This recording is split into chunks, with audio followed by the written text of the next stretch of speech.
Ano ba ang kasaysayan ng Calvary na yan? No? Calvary, that is derived from the Latin word Calvaria, means skull. Yan yung lugar or venue na mention dito sa Bible kung saan ang ating Panginoong Hesukristo was crucified.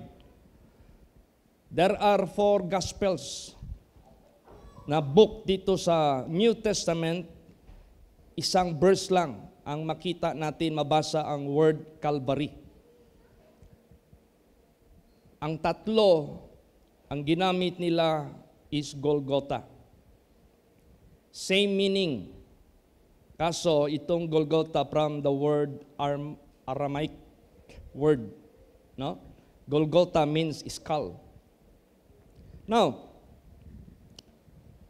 anong dapat nating maintindihan sa venue na yan, sa lugar na yan, which is called Calvary or Golgotha? Meaning to say, skull. Kasi dyan ini-execute, kino-crucify yung mga sentence to be crucified. And one of those was our Lord Jesus Christ. Now, ang tanong, aware ba si Jesus? Aware ba si Jesus na siya ay ipapako sa cross? Yan ang unang tanong. Alam ba niya ito? Meron ba siyang nasabi patungkol nito? Meron ba siyang prophetic statement that He should be crucified? Actually, sa totoo lang, hindi bababa ng 10 times sinabi ito ni Jesus. Hindi bagbaba ng 10 times sinabi ito ni Jesus pertaining His death, His crucifixion, together with resurrection sa kanyang kasaysayan. Basahin muna natin saan mabasa yung word Calvary. Luke 23 verse 33. Praise the Lord. And when they were come to the place which is called Calvary, there they crucified him and the malefactors, one on the right hand and on the other on the left. Yeah. That is the venue, or that was the venue where Jesus Christ was crucified, Calvary. Ang tanong ko kanina, our Lord Jesus Christ ba was aware about it? At sinabi ko na nga sa inyo, more than 10 times niya itong na-mention. At itong verse na ito, this is the 3rd time na niyang sinabi about that. So, He was aware of it. Basa. Paano niya ito sinabi? Mark 10:33 and 34. Praise the Lord. Saying, Behold, we go up to Jerusalem, and the Son of Man shall be delivered unto the chief priests and unto the scribes, and they shall condemn him to death, and shall deliver him to the Gentiles. And they shall mock him, and shall scourge him, and shall spit upon him, and shall kill him, and the 3rd day he shall rise again.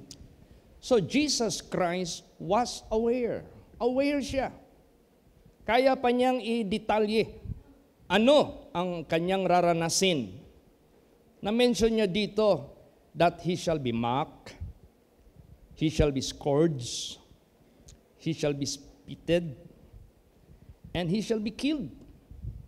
And the 3rd day, he shall rise again. So aware na aware ang ating Panginoong Hesukristo. So this is not being done accidentally. Hindi ito nangyari accidentally. But this is intentionally. Intended na ito gawin niya for a purpose. Praise the Lord. Tapos may nagsabi pa, ay kung hindi dahil kay Judas Iscariot, hindi siya mamatay doon sa cross sa Kalbaryo para sa ating redemption and for our ransom. Hero si Judas Iscariot. No. Mayroong mang Judas Iscariot o wala, matutupad at matutupad lahat na sinabi ni Lord Jesus Christ. Pero ano naman ang statement ni Jesus Christ sa ginawa ni Judas Iscariot sa kanya? Hero ba talaga siya? Talaga bang naging contributor siya sa kabutihan ng kanyang kaluluwa sa ginawa niya kay Lord Jesus Christ? Basahin natin. Matthew 26 verse 24. Praise the Lord. The Son of Man goeth as it is written of him, but woe unto that man by whom the Son of Man is betrayed. It had been good for that man if he had not been born. Wala. Negative ang statement ng ating Panginoong Hesukristo. Sabi ni Lord Jesus Christ, the Son of Man goeth as it is written of him. Talagang papunta siya. Talagang mamamatay siya sa cross. Talagang he will be spitted, he will be mocked, he will be scourged, he shall be killed. Lahat-lahat, mangyayari yan sa kanya. At ang kanya namang sinabi about sa buhay ni Judas Iscariot, but woe unto that man by whom the Son of Man is betrayed. Kawawa. Ang tao na yan, nasa pamagitan niya, ang anak ng tao, ikinulo, yung ba betrayed. Mas mabuti pa sa taong yan, hindi na sana ipinanganak. So there is no such na gain pag gagawa tayo ng masama. Gagawa tayo ng against kay Jesus Christ. Gagawa tayo na against sa ating Panginoong Hesukristo. There is no such single percentage of profit or goodness na ating matamo. At ang sinabi pa ni Jesus, mas mabuti pa ang tao na yan, hindi na lang sana ipinanganak, kung yan man lang ang gagawin niya sa akin. Because Jesus knows what is the consequence. O ngayon, sa buhay natin, never engage yourself to any evil works. Tapos sabihin mo, dahil to para kay Kristo, dahil ito para sa ministry. Hindi pwede magnakaw tapos ibigay mo sa ministry. Wala kang benefit yan. Ano pa? Gagawa ka ng bagay sa ikasisira ng sino mang kasiraan, tapos sabihin mo, for the sake of the Lord Jesus Christ, there is no such evil work, there is no such bad work that is being recognized na i-consent ng Diyos. Hindi po pwede. Kaya be careful tayo. Kung gagawa man tayo for the glory of the Lord, for the glory of Jesus Christ, do good. Do what is right. Do what is acceptable. Do according to the commandments of God. Praise the Lord. Huwag magpa-deceive. Huwag magpalinlang. Huwag talagang magpa-deceive. Ngayon,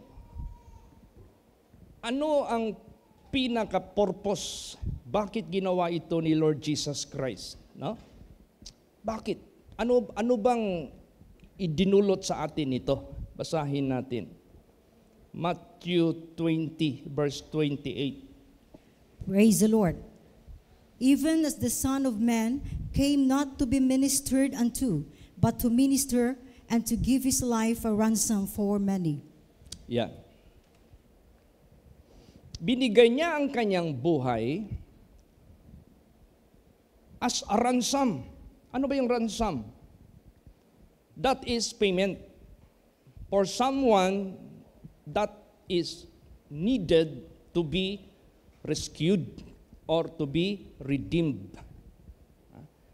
Dahil sa kasalanan ng tao, by the deception of Lucifer or Satan the devil, nagkasala ang tao out of his deception. So ang tao nagkasala, then ang status niya nag-iba. You are no longer of God, but you are of the devil. The Bible says, whosoever commits sin is of the devil. Because the devil sinned from the beginning. He is the originator of sin. Tapos pinasa niya sa tao. Ang tao dapat makinig sa Diyos para maging obedient at maiwasan ang pagkakasala. Pero kung ang tao doon maniwala kay Satanas, kay Lucifer, which is Satan, the devil, magkakasala ka talaga pag doon ka maniniwala sa kanya. Ngayon, you are sold under sin. Nasa kamay ka na ng diablo. Sold under sin ka eh. Captive ka na ni Satanas. So, you need to be rescued. You need to be redeemed. And there should be ransom as payment for your redemption. That is the only ransom that could pay for our redemption. Yan lang ang ransom, yan lang ang payment, ang buhay ni Jesus Christ through His precious blood, because life is blood. Yan lang ang capable, yan lang ang able na maka-ransom, makabayad for the redemption of our being. Ano bang niransom ni Jesus Christ? O ano bang niransom ng Diyos sa buhay natin from the hand of Satan? Both soul and body. Hindi pwede niransom yung kaluluwa mo tapos yung body mo naiwan kay Satanas. Gagawa ka pa rin ng kasalanan. Gagawa ka pa rin ng mga bagay na mga kasuklam-suklam sa harapan ng Diyos. Gagawa ka pa rin ng mga bagay na pinagbabawal ng Diyos ayon sa kanyang commandments. Hindi man pwede. Ang ransom, ang redemption na ginawa ni Jesus Christ, both physical body. Kailangan you must be out. Kailangan you must be taken from sin.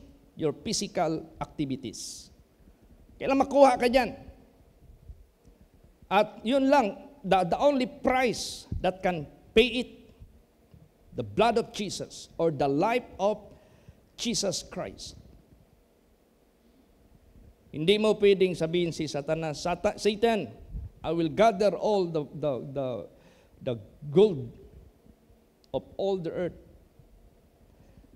as the price for the ransom and redemption of human being mula sa iyong kamay. Hindi magpahayag si Satanas noon. Siguro sabi ni Satanas, mag-isip-isip din siya. Alam mo yung mga abductors, mag-isip-isip din yan sila. Kung i-release ba nila o hindi. If the price is right, they will release it. But if the price is not right for them, they cannot release. They will not release. Siguro sabi ng diablo, ito na lang, yung Savior na lang ng mundo, ang kanyang kamatayan, that is the only deal I will approve. Kasi ang isip ni Satanas, pag mawala yung Savior, mamatay, akala niya, wala na. Yun lang kasi ang nakita niya na maligtas ang tao mula sa kamay niya. Hindi niya alam the deep things of God. Praise the Lord. So para kay Satanas, Jesus Christ is the most precious. Akala niya pag ibigay niya yung buhay niya, wala na. Stop na, wala ng Savior. Nagkamali si Satanas. Kaya naisahan ng Diyos si Satanas. Kaya tayo, mas maniwala tayo sa Diyos. Kasi siya yung gumawa talaga ng paraan para tayo ibigin at huwag mapahamak at ginawa niya ang lahat para maging successful ang release ng ating buhay, physical and spiritual from the hand of Satan. Praise the Lord! Successful! Nagwagi si Lord Jesus Christ. So, nagmamatter na lang ito ngayon sa buhay natin. Hindi pwede ni-redeem ka ni Lord Jesus Christ, iiwan mo yung physical body mo kay Satanas. Ay Lord, kaluluwa mo lang ang tubusin sa kamay ni Satanas para hindi ito maimpyerno. Pero itong flesh ko, hayaan mo na lang ako dito, Lord. Mag-enjoy mo na ako dito. Kasi nandito lahat kay Satanas ang enjoyment ng flesh. Hindi pwede. Kasi yung flesh mo, yung buhay mo sa physical mo, diyan magbabasi ang Diyos sa kahatulan, sa iyong eternal destiny.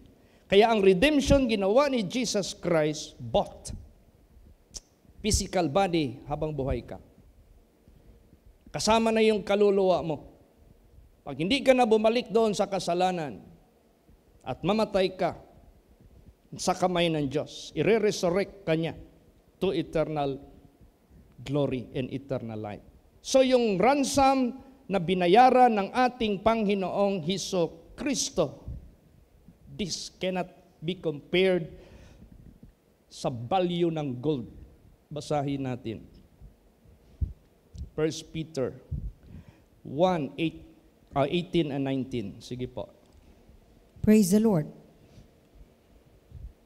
For as much as you know that you were not redeemed with corruptible things, as silver and gold, from your vain conversation received by tradition from your fathers, but with the precious blood of Christ, as of a lamb without blemish and without spot.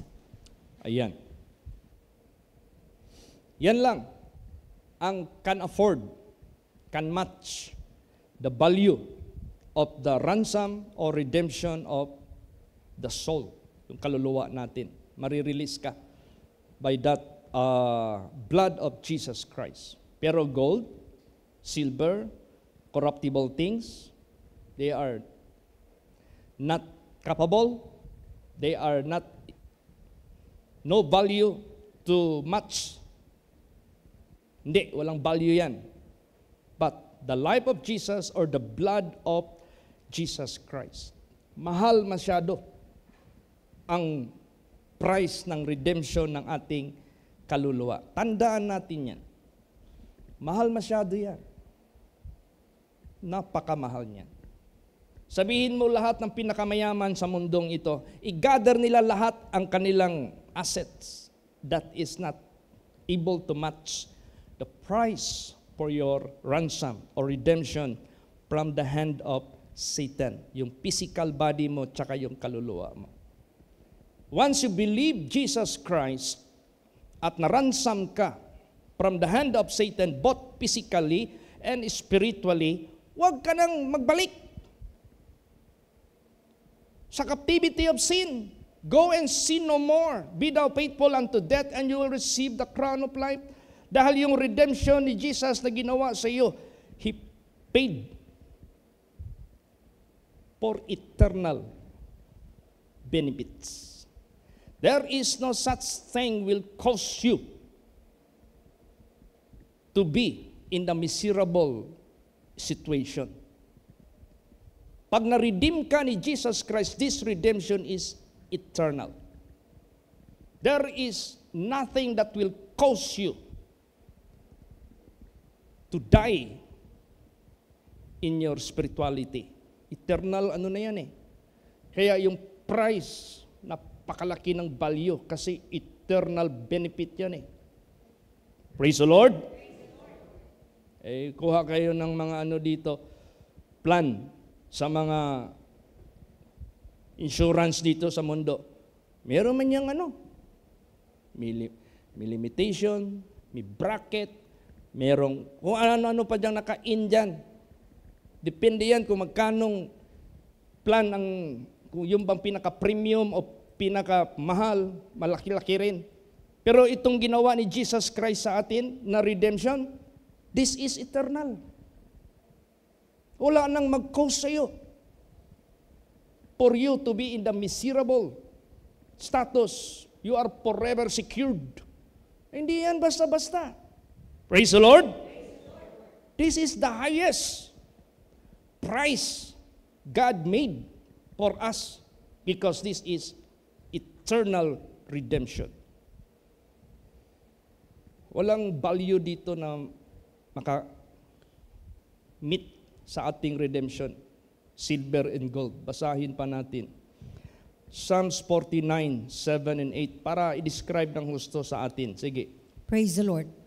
None of them can by any means redeem his brother, nor give to God a ransom for him. For the redemption of their soul is precious, and it ceaseth forever. See? Walang sino man, kahit anong paraan pa, na kaya niyang tubusin ang kanyang kapatid, ni anumang ibigay niya sa Diyos para bilang tubos sa Kanya. For the redemption of their soul is precious. Praise the Lord. Precious. Because it is only the life of the Son of God, or the life of Jesus, or the blood of Jesus, that is the highest value. Kaya unang-una, He is the Creator. He is the Maker of all. He is the only God. He is the only Savior. Nothing that exists if wala siya. So siya na ang pinaka-top. Siya na ang pinaka-highest. Siya na. At nag-iisa lang siya. Walang katulad niya. Walang before sa Kanya. Walang after sa Kanya. Siya lang. Siya yun. Binigay niya ang Kanyang buhay as the price for our ransom. And remember, ang redemption na ginawa niya sa atin is eternal. Pag-redeem ka, ligtas ka, wala, worry-free ka na. Sabihin mo na, oh, death, where is your sting? Oh, grave, where is your victory? Pwede mo nang hamunin si kamatayan. Wala ng kamatayan darating sa buhay mo. Lalot na sa spirituality mo, sa kaluluwa mo, wala na. You can challenge death. Kasi ang redemption na ginawa ng Diyos, ang ransom na ginawa niya is eternal. Basahin natin. Hebrews 9 verse 12. Praise the Lord. Neither by the blood of goats and calves, but by his own blood he entered in once into the holy place, having obtained eternal redemption for us. Yes. Obtained eternal redemption. This is eternal redemption. Wala nang tinatawag na pagkakataon na mangyari pa again na maibalik ka sa kamay ng abductor or sa diablo na gustong magtulak sa iyo sa impyerno, sa kamatayan. Kaya isang image, pag maghingi ako ng vision, isang image kay Satanas, yung nakakupo ng maitim, tapos may hawak na sanggot.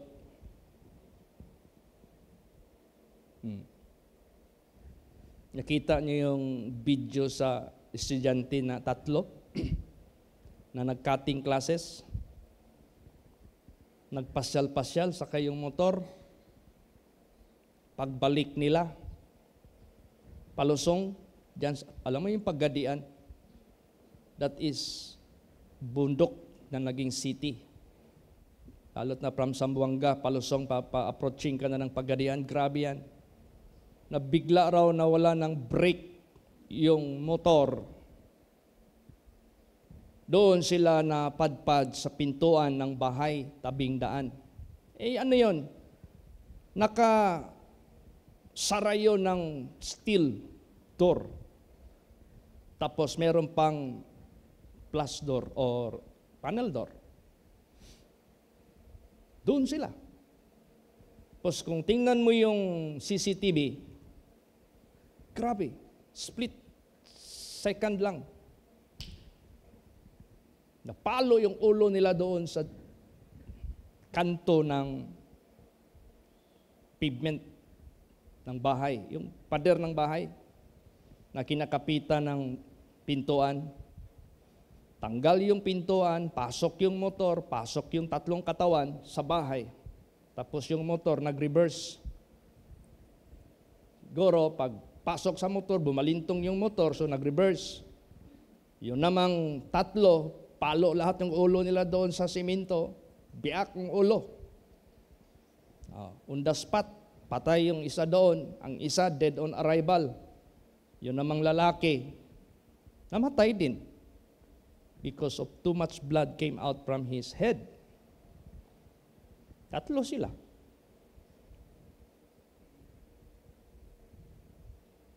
Grabe. Instant. No? Pero ang dinidescribe ni Kristo, huwag niyong katakutan yung kamatayan na sa physical na yan. Mas matakot kayo sa kamatayang kaluluwa ninyo. Yun ang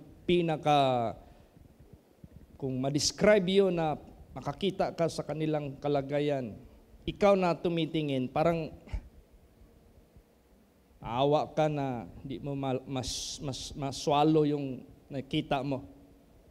Pero mas matindi yung mapunta sa impyerno. Buhay ka doon. Yun. Kung patay na sila, wala naman yung mararamdaman. Pagsiparit sa kaluluwa nila, wala na yung physical. Kahit pa gilingin mo yan. Kaya nga yung iba, kinikremate. Wala naman yan. Sunugin. Hindi na makaramdam.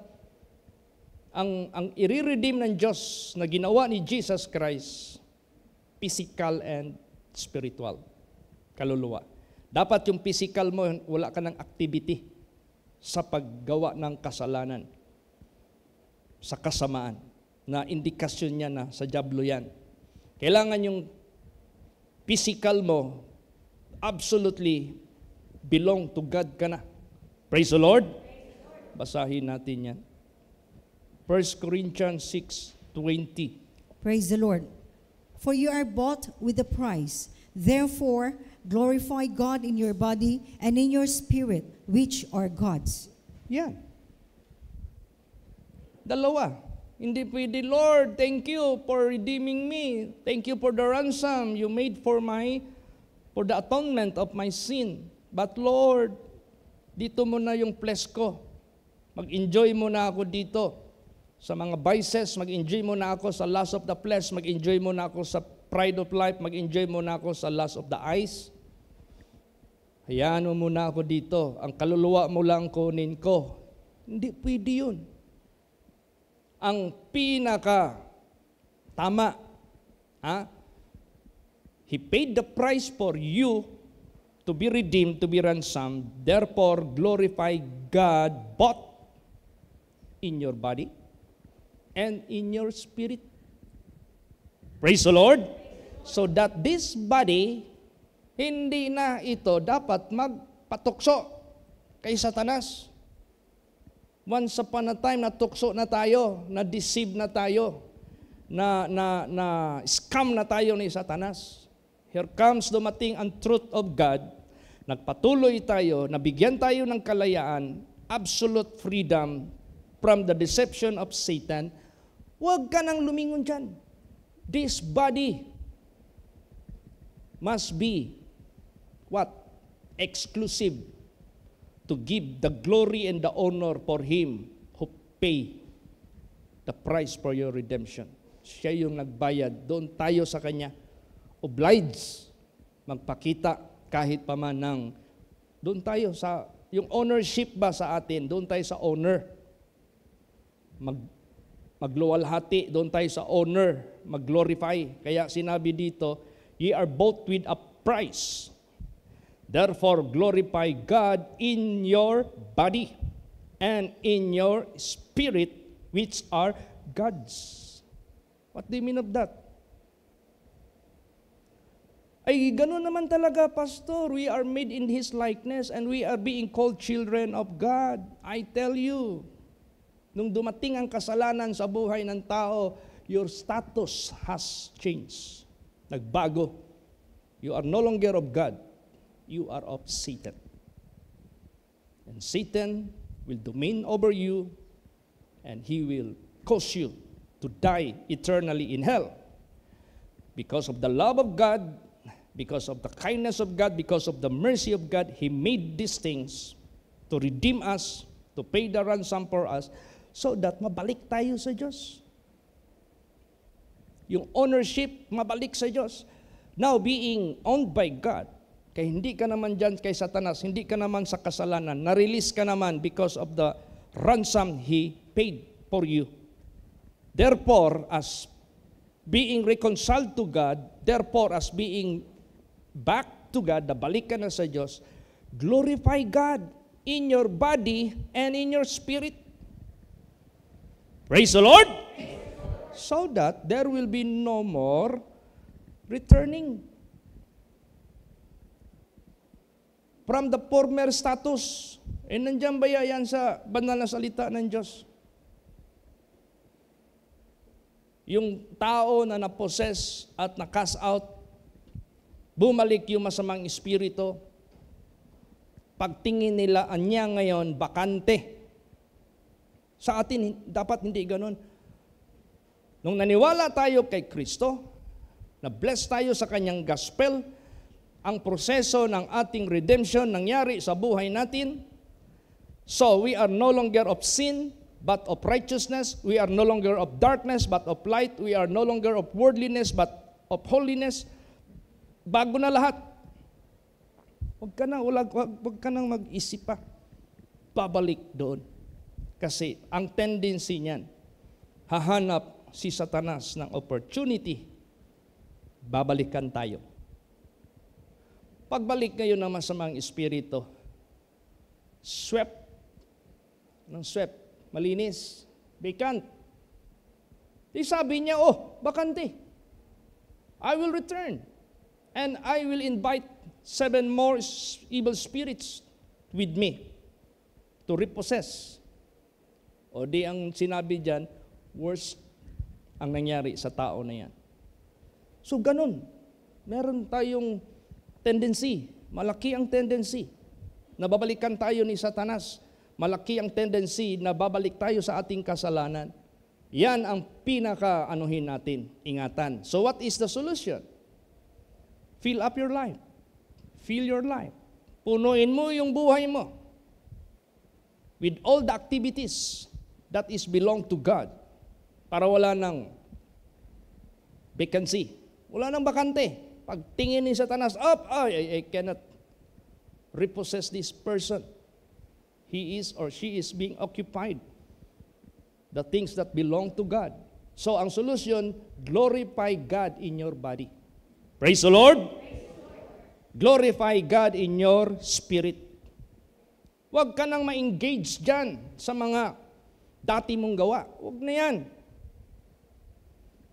Ipalagay natin, hindi mo yan dating gawa. Neither, huwag mo nang subukan. Neither, huwag mo nang tikman. Huwag na. Ako, hindi ko man natikman lahat nung nandun pa ako sa libutan. Pero wala na akong manghinayang ako na, sayang. So, tinikman ko na lang sana, binuo ko na lang sana yung pagtikim ng mga, dapat pa nga nating pagsisihan na merong moment sa buhay natin na nagamit tayo ni Satanas, na nag-glorify si Satanas. But for the grace of God, God can make it erase, forget. Salamat nga tayo sa Diyos. Praise the Lord. If God forgotten it, how about you? Can you appreciate it? So that ikaw din, ayaw mo na rin alalahanin ang mga nakalipas na mga kadiliman sa buhay mo? Or you're still asam-asam it? Or you are still longing for it? Or you are still dreaming for it? Huwag na yan. Dapat malayo na yan sa bawat isa sa atin. Let us go forward. Let us move forward to the highest calling of God. So ang purpose ng Diyos na ni-redeem tayo, kinuha tayo sa evil para ang direction natin isa na lang, good na lang. Basahin natin. Titus 2:14. Praise the Lord. Who gave himself for us, that he might redeem us from all iniquity, and purify unto himself a peculiar people, zealous of good works. Ayan. He gave Himself for us. Ibinigay niya ang kanyang sarili sa atin para tayo ay matubos sa lahat ng ating, tingnan mo yung redemption at ransom, covered lahat. Kaya yung inawit kanina, Calvary covers it all. It's not being paid partially. It is being paid completely. All iniquity, and purify unto Himself a peculiar people, zealous of good works. Diyan na tayo. Sa good works na tayo. Kalimutan na yung mga nakaraan sa buhay natin. Huwag na nating nasain yun, huwag na nating balikan yun. Huwag na ang mga worldliness. Kaya nga minsan nag-message dito sa preaching, is the secular songs is sin? That will bring you to sin. Maghatid yan sa iyo sa pagkakasala. Kasi itong secular song, itong worldly songs ba, ang ganda ng melody, ang gwagwapo ng mga singers, ang gagwapa ng mga singers, ang gagaling ng mga instruments na ginamit, ang ganda ng pagkaawit, talagang ano ka talaga. Pero, ang tainga mo, dyan papasok, mag-i-insert si Satanas na hindi noticeable sa mga tao na message para i-deceive ka. That contradicts the Bible, that contradicts the gospel song, that contradicts the Holy Scripture. Kaya kayo na mga umaawit pa ng worldly, pag mag-awit kayo ng hymnal, wala kayong mararamdaman na presensya. Binablock ng worldly songs. Sabihin ko sa inyo, isa na pinaka-receptive sa buhay ng tao ay ears. Kaya kailangan takpan natin ito sa lahat ng mga spiritual viruses na dinadaan ni Satanas sa mga circular songs. Ano pa? Yung maririnig mo sa mga drama, maririnig mo sa mga awit, makikita mo sa mga siniris, sa mga nagsasayaw dyan, sa lahat. Yung mata natin, this is also pinaka-receptive. Tingnan mo si iba, nagkasala sa tingin dahil na-entice siya na kakainin, kinargahan ngayon ni Satanas. Don't be desirous of all those things that will bring you to hell. Huwag kang magkaroon ng, tawag niyan, yung tinguha. Ano ba yung tinguha sa Tagalog? Nasa, na makapa-imperno sa'yo. Alam mo, very tricky si Satanas eh. Ultimo nga yung gospel music, piliin nga natin yan. Kasi meron nga yung mix eh. Rock yung, the way it is being delivered, di-merge nila yung gospel. So half worldly, half holy. Hindi pwede yan. Yan ang pakana ni Satanas ngayon. Sige, ibigay mo yung half part mo ng buhay mo, dito ka lang sa akin kalahati. Alam man ni Satanas, sasama ka sa kanya sa impyerno. At kung gagawin mo yan sa Diyos, dapat alamin mo rin, God cannot accept you if you do that. God is a jealous God. God would like to make His ownership to us absolute ownership. Praise the Lord! Ikaw, magbili ka ng sasakyan. Ito si Bradley to, dami na nabili itong mga unit, truck, tanker, sasakyan. What kind of deed of sale you're going to sign? Nakalagay doon, absolute sale of vehicle. Bili ka ng lupa, ganon din.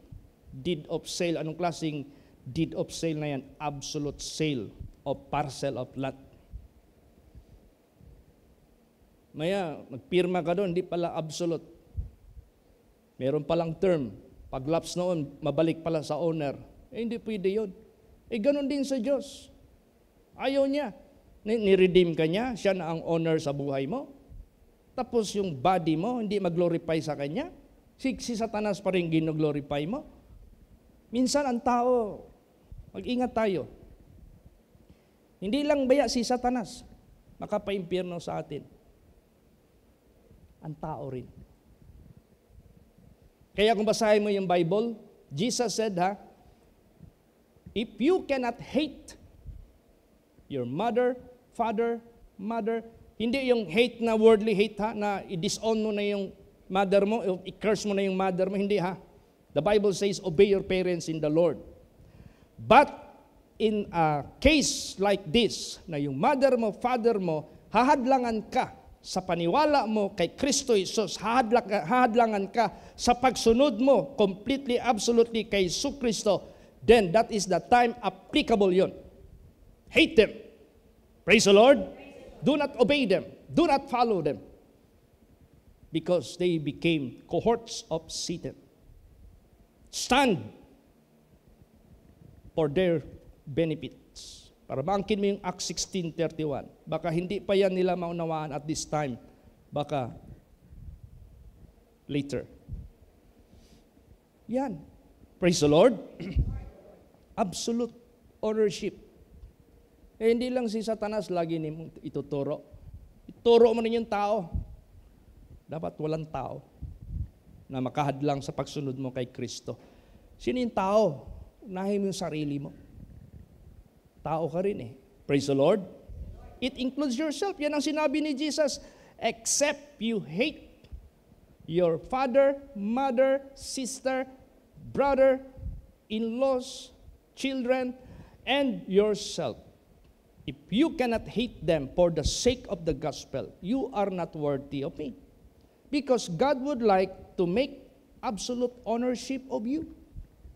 Therefore, glorify God in your body and in your spirit. Na kung meron mang mag-oppose, meron mang maghadlang,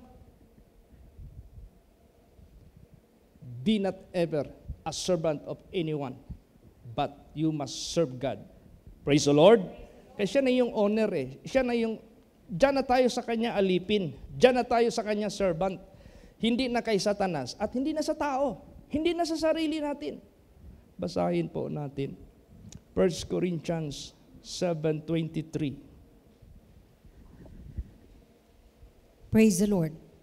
You are bought with a price. Be not ye the servants of men. Yan. Binili na kayo sa isang halaga. Anong halaga yon? The life of Jesus or the blood of Jesus, and the only price can afford to give you eternal redemption. So, if you are being bought with that price, be not ye the servants of men. Hindi ka na obliged. Susundin mo yung tao na madidisobey mo yung owner. Hindi. Lahat sundin mo yung owner, which is God, at kung may mga tao man in line with His will, sundin mo ang tao. Kaya tao yung sinusunod mo as long as it is in line sa kanyang will. Saan ma-apply na wag mong sundin ang tao, pati ang sarili mo, pag salungat na sa inuutos ng Diyos, kahit sinong tao yan at sarili mo, wag mo silang sundin. Amen? Praise the Lord! Number 1 kasi itong kontrabida Kaya nga Jesus said, deny yourself. Deny mo yan. Mortify the deeds of the body. Ano pala, Pastor, yung consequence pag hindi nila in-acknowledge sa buhay nila that they are bought with the price of the blood of Jesus? Yung bang mga tao na, I don't care what the gospel of the Bible that is telling us that Jesus made the redemption for us. I don't care. Wala akong pakialam dyan. I don't believe that. Now, is there any consequence? Basahin natin. Para hindi natin sila tularan. 2 Peter 2 verse 1. Praise the Lord. But there were false prophets also among the people, even as there shall be false teachers among you, who privately shall bring in damnable heresies, even denying the Lord that bought them, and bring upon themselves swift destruction. See? Dinideny na nila si Jesus Christ who bought them, na nagpay ng price for their redemption. They deny Jesus. They don't believe Jesus, what He have done sa buhay nila. They reject, they deny. Ano ang consequence? And bring upon themselves swift destruction. Kita na kayo ng swift destruction? Yung nakita sa CCTV sa 3. Kita mo yung aquarium? May nakapatong pa doon na rebulto. Tapos pag split seconds, pak! Talsik yung rebulto. Pasok sila lahat doon. Dead on the spot kagad yung isa. Yung isa, nagbukal-bukal pa daw, sabi ng naka-witness doon, nag-oozing blood, no? Nagganon, parang fountain yung blood sa kanyang bibig habang naghihingalo. Oh, yun namang lalaki, tabas yung ulo niya because of because of bleeding. Naubusan ng dugo. Patay. Grabe, swift destruction. Anong destruction ang gustong ipatanaw ng Diyos? Yung impyerno. Swift destruction yan. Saglit lang buhay natin. Pagdating dyan, nandoon ka na, wala na. Lahat ng mga bersikulo dito na sinabi sa Bible, His judgment will be without mercy to those who do not show mercy sa sarili nila. And mercy rejoicing against judgment. Grabe. Swift destruction. Mabilisan na kasiraan ang tatanggapin nila. In which you cannot prepare. Panahon ng preparasyon, you disregard. Panahon ng grace period, you don't use it to redeem, to do the will of God. You are busy in other matter. Yung na-preach dito minsan, failing to prioritize seeking the kingdom of God and His righteousness is a failure to obtain the salvation. Pag hindi natin i-prioritize, unahin, hanapin ang kaharian ng Diyos at ang kanyang katuwiran, that is a failure of obtaining the great salvation. Swift destruction. Wala ka ng preparasyon. You're caught. Mahuhuli ka talaga. Unaware ka talaga ang mangyayari dyan.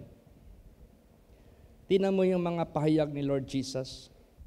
Kayo na mga pastor, pakanaan ninyo pag-ayo ang akong mga karnero. Ampingin ninyo sila. Mahalin nyo sila. Yan ang kayo mga pastor na ginagamit ko to feed the flock, alagaan nyo ng husto yung aking mga karnero. Anong gusto ni Jesus Christ? Pakainin nyo sila ng lubos na mga kaalaman, katalinuhan galing sa akin. Huwag nyo silang hayaan mawala. Yan. Ang tanong naman, yung membro, ano naman ang pagmamahal sa pastor? Ang membro, ano naman ang pagmamahal sa pastor na pwedeng gawin? Kung ang Diyos nagmahal sa atin at ang Diyos nag-expect na magmahal tayo sa Kanya, ganun din. May pagmamahal ang pastor sa inyo na ginagamit ng Diyos, kayo, anong pagmamahal ang pwede ninyong ipakita at gawin sa pastor? That is vice versa. Praise the Lord. Vice versa yan. Kung nakalagay sa Bible, don't grieve the Holy Spirit. Huwag nyo ding i-grieve ang pastor ninyo. Ako rin, ayaw ko kayong i-grieve. Hindi ako pwede na mag-take advantage sa inyo. Hindi pwede yun. Bawal yun. So, tayong lahat, gawin natin Tingnan mo ang habilin ni Lord Jesus sa kanyang mga alagad. Basahin natin. Acts 20:28. Praise the Lord. Take heed therefore unto yourselves and to all the flock, over the which the Holy Ghost has made you overseers, to feed the church of God, which he hath purchased with his own blood. See, anong turing ng Diyos sa mga karnero? Binayaran yan ng Diyos. Binili yan ng Diyos.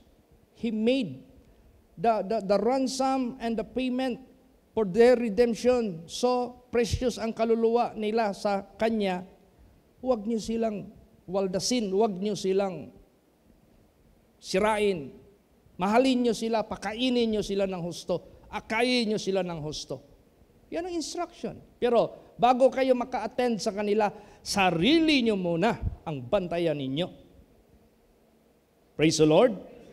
Take heed therefore unto yourselves. That is the first move.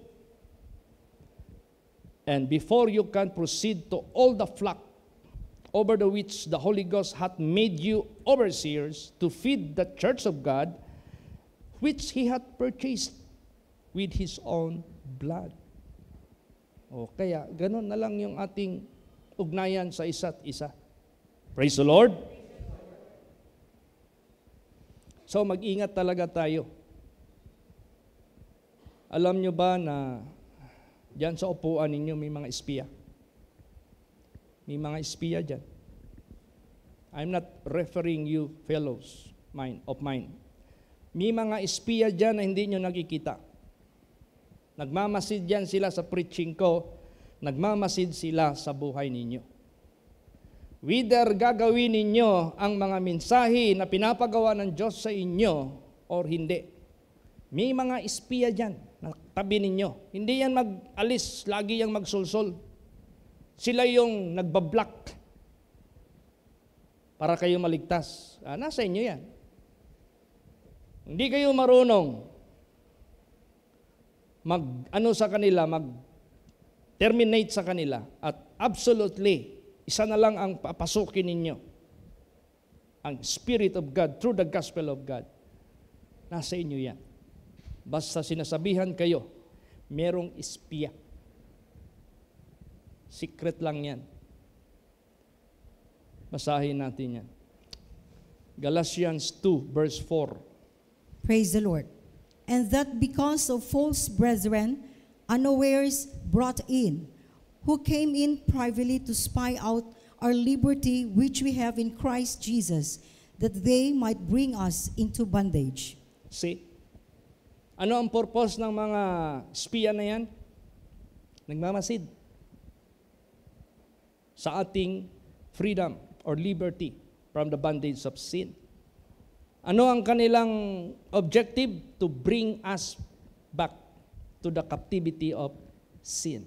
So lahat ng mga word of God dito na magbibigay sa iyo ng enlightenment at proper information and proper way of life to be saved, yung spy na yan, siya yung nakaabang na sa tainga mo.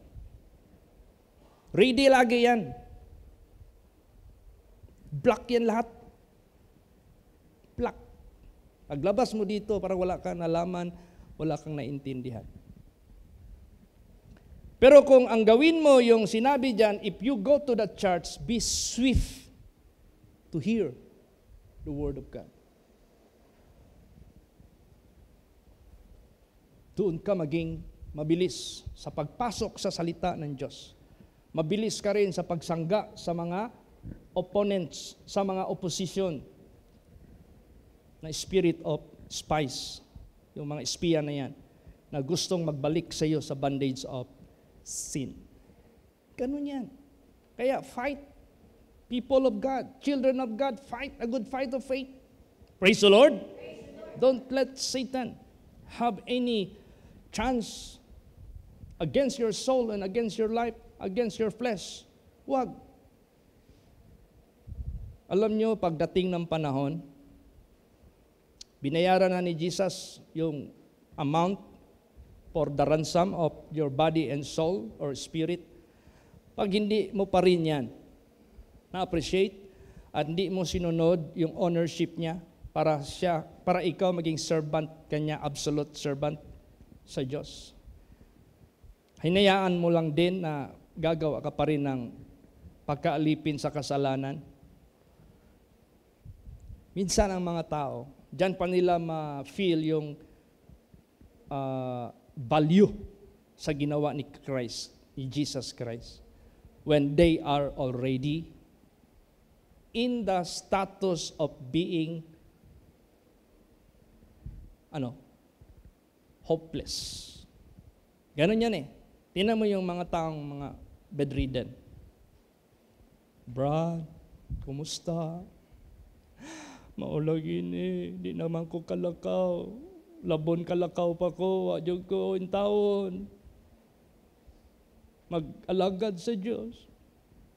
Mauna siguro ni bunga sa akong bisyo kaniadto. Ano bang magmahay-mahay ka na, nga bedridden ka na?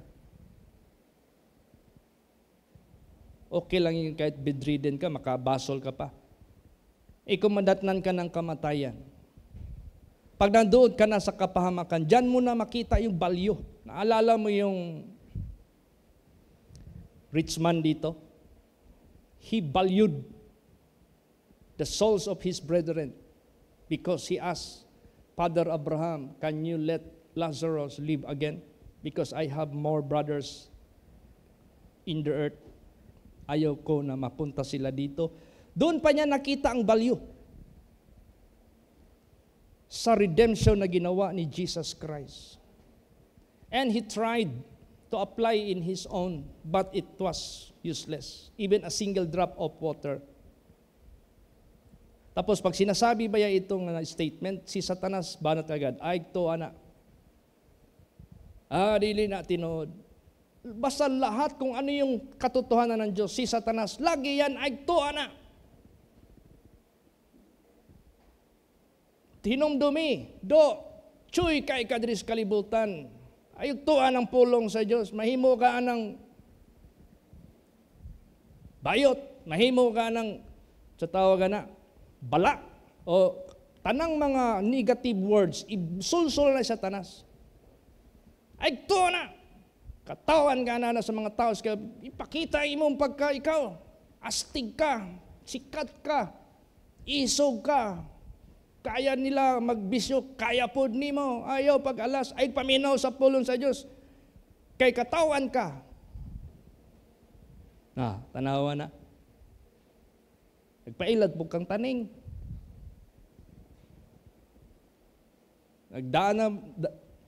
Si Jesus nagsabi na baya talaga, kung hindi kayo magpatuloy sa salita ko, ano ibig sabihin magpatuloy?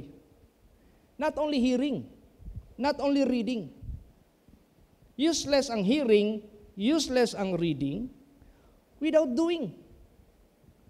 Sa pagpatuloy nyo, maangkin nyo ang freedom from sin. Pero tatlo, reading, hearing, and doing. Hindi pwede yan na Kung mawala man yung hearing, kay bungol ka, reading. Praise the Lord. Kung butapog ka, na may paagi. Braille. Braille ba na? Braille? Nga nanay Bible gihimo ron, nga kapaon lang sa mga buta, mabasa nila. Ang Diyos naghimo yung paagi, di yung kakalusot. Unsama man na, amang, naghimo po ang Diyos og sign language nga ma-communicate. Wala lagi lusot.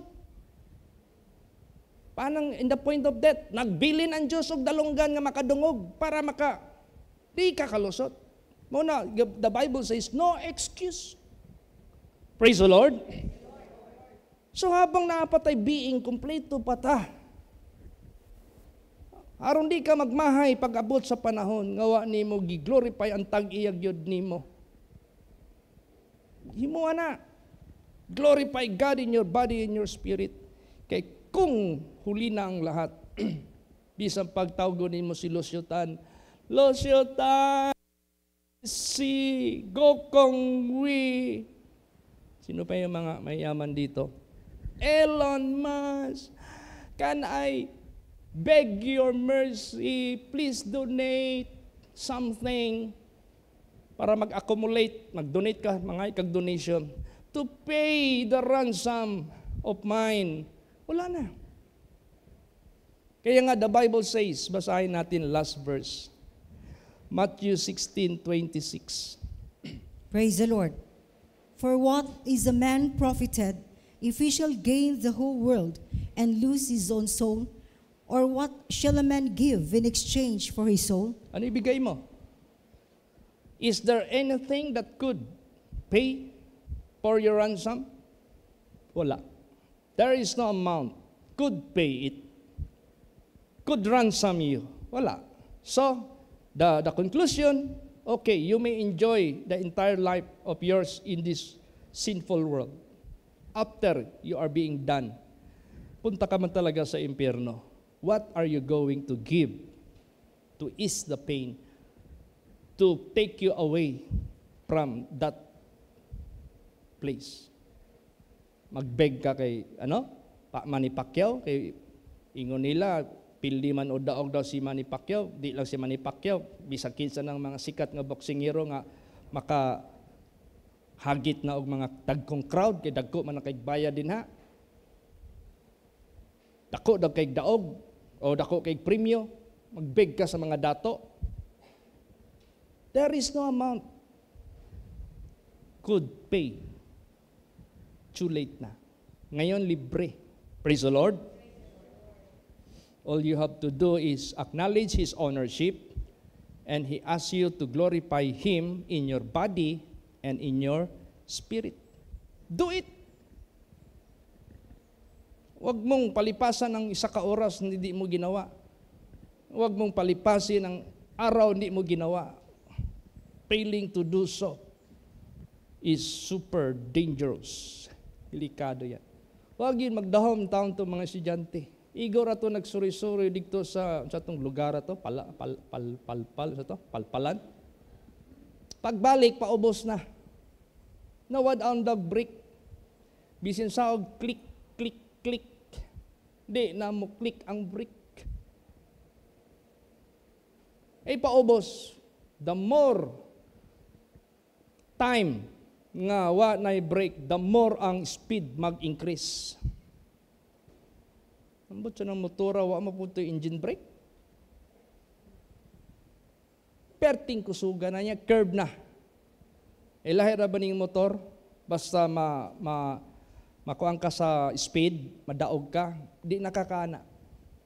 Kaya ang tendency ka naon nimo, ana man jud ka. So unsa himuon nimo? Imo na lang yung sundan. Asa ka. Adikto sila gihatod sa balay nga sarado ang portahan. Buna lang ulo, buak. Swift destruction.